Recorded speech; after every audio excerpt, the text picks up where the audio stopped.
যারা ক্ষমতায় আসীন, যাদের বিপুল পরিমাণ সম্পদ রয়েছে, যারা কোনোভাবে পৃথিবী নিয়ন্ত্রণ করার চেষ্টা করে। আপনারা ভাবতে পারেন রাষ্ট্রপ্রধানদের কথা, অথবা বড় জ্বালানি তেল বা টেক কোম্পানির সিইওদের কথা, অথবা অস্ত্র নির্মাতা কোম্পানিগুলোর কথা। আপনারা কি মনে করেন তারা শুধু আনন্দ ফুর্তি করে সময় কাটায়?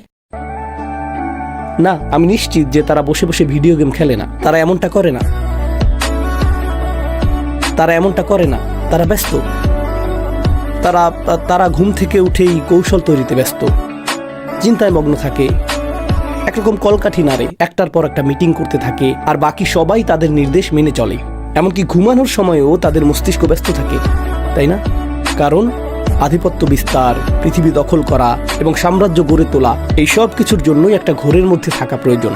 এই লোকগুলো আসলেই আচ্ছন্ন হয়ে থাকে। আল্লাহ তাদের সেই আচ্ছন্নতা সম্পর্কে আমাদেরকে এক ধরনের ইঙ্গিত দিয়েছেন। আল্লাহ বলেছেন, ইন্নাহু ফাক্কারা ওয়া কাদ্দারা ফাকুতিলা কাইফা কাদ্দারা সুম্মা কুতিলা কাইফা কাদ্দার।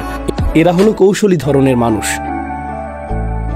তবে তাদের ব্যাপারে একটা বিষয়, আমরা ওয়ালিদ ইবনে মুগিরা সম্পর্কে জানি। প্রথমে সে খুব দরিদ্র ছিল, আর তারপর খুব ধনী হয়েছিল। আপনি এরকম হতে পারবেন না যদি আপনার মাঝে সেই ক্ষিপ্রতা না থাকে এবং পরিশ্রমের সেই মানসিকতা না থাকে। তারা ক্রমাগত চেষ্টা করেই যায়।